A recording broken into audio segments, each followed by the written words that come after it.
I mentioned pleasure, I mentioned privilege, and I mentioned pressure. And what do I really mean by that? So in terms of a pleasure, I have a get-to job. That means I get to work on helping this company show up for people and planet.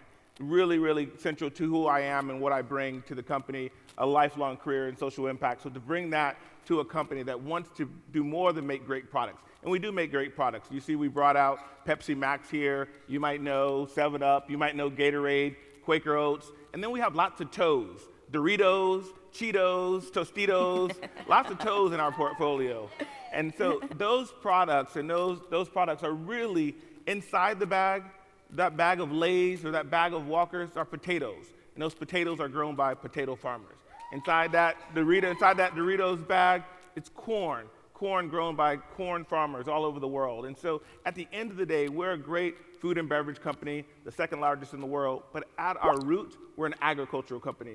So when you think about the global food crisis, PepsiCo is at the front and the center of ensuring that we transform the food system so that it is not only more sustainable, that it's regenerative, and that it's inclusive, to ensure that we are operating within planetary boundaries, but we're doing more for people and planet. And we call that PepsiCo Positive. We want to be, and we are, a positive force for good, for people and for planet.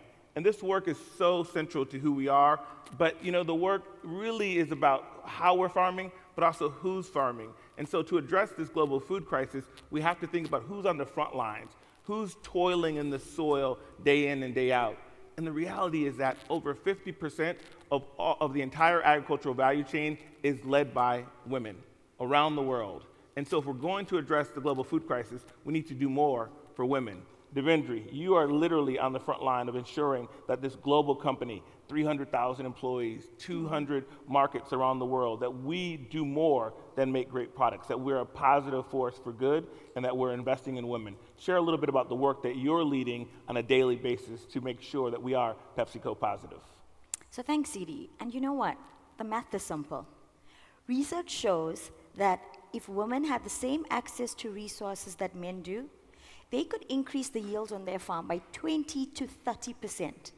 And they could reduce the number of hungry people in the world by 150 million. Wait, say that number again. What's the number? 150 million. That's staggering. So I have had the privilege of working with partners like CARE who invest in female farmers across the globe.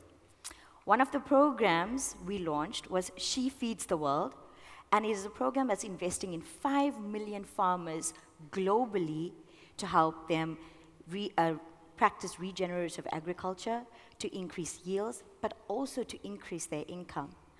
And we launched the inaugural program in Uganda in 2018. Shout out East Africa, Uganda. Yeah, for sure.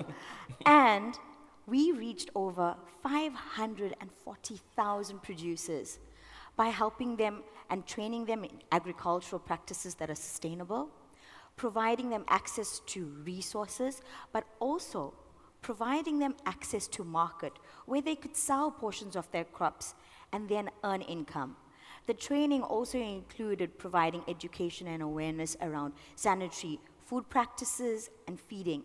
And this really brought together all the stakeholders that are important. One of the key lessons that we learned was that young men and boys need to be brought along the journey to really impact and transform social and cultural norms. Because if we really want to promote equity in farming and household matters, they need to be part of the solution. And I want to render one of the stories of one of the participants that I get to call a friend. I had the pleasure of meeting her in Uganda and engaging with her, and her name is Molly Burungi. Molly is a 43-year-old farmer, a mother, as well as a tailor from a small village in western Uganda. And she was one of the 540,000 producers that the She Feeds the World program impacted. And Molly was so inspired by the skills that she learned that she herself became a trainer of regenerative agricultural practices that she then rendered to other female farmers across her community. And what that really illustrates is that it shows that if we have purposeful engagement and don't just render financial aid, you really invest in women for them to realize their true and utmost potential. But Molly didn't stop there in true Molly spirit. With the support of her community members, she stood and ran for election for the office of district councillor, and she won. So isn't that amazing? Because it really illustrates what women can achieve when we invest in them, and bring them along the journey. And I think it's so important, CD, to, before we go into solution mode, to really understand what the problems are, understand the context within which women exist and in which they have to operate. And one of the biggest things we've seen globally and evident in our Egypt version of She Feeds the World, as well as in Uganda, and now we're expanding to other countries across the globe, in Asia, in Europe as well, is the fact that women are not part of inclusive finance. And I think we need to break from the traditional types of finance where assets such as land is required as collateral to access mechanisms. Because most of the women I've worked for, unfortunately, don't own the land. They lease the land. So we need to think of non-traditional finance mechanisms to really bring women in. And that could be looking at other assets, such as livestock. Another real point that I want to make, because I live it every day, and many women here live it as well. Apart from the role of perhaps farmer, women hold a multitude of roles in supporting their families and their communities. She could be a mother, she's a wife, she's a caregiver, she's a teacher. And all of those roles bring with it time and mobility constraints. So we really need to think about understanding the context within which women exist socially and traditionally. And that means meeting them where they are. That could mean pragmatically using banking agents that go out and engage with women in non-traditional finance environments. And I know it's a lot, but doesn't it always seem impossible until it's done? Impossible is nothing. So let's get to it. We're really critical with how we show up. So we're local in terms of what we're doing in communities. We want to be leading. At the end of the day, we're PepsiCo. We feel like we have a big opportunity and a big responsibility to show up in communities around the world for those communities and those on the front lines of addressing climate change.